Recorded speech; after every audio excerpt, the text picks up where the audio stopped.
Daming na monetize ngayon sa Shopee Affiliate. Kapag monetize ka na dito sa Shopee Affiliate ay napakaswerte mo. Pero hindi ibig sabihin na automatic ay kikita ka kaagad. Ang monetization ay simula pa lang pero ang tunay na kita ay dadaan pa rin sa sipag at tiyaga at tamang strategy. Kailangan mong pag-aralan kung paano mag-promote ng tama, gumawa ng mga engaging content at mag-share ng mga produkto na talagang hahanap-hanapin ng audience mo.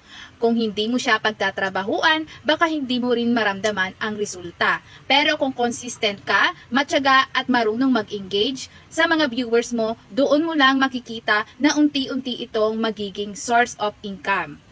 Tandaan, walang instant sa tagumpay, lahat pinaghihirapan. Kaya kung gusto mong kumita, simulan mo nang aralin at pag-igihan ang content na to araw-araw. Hindi madali ang pagiging affiliate, ito ay opportunity na nakadepende sa effort mo.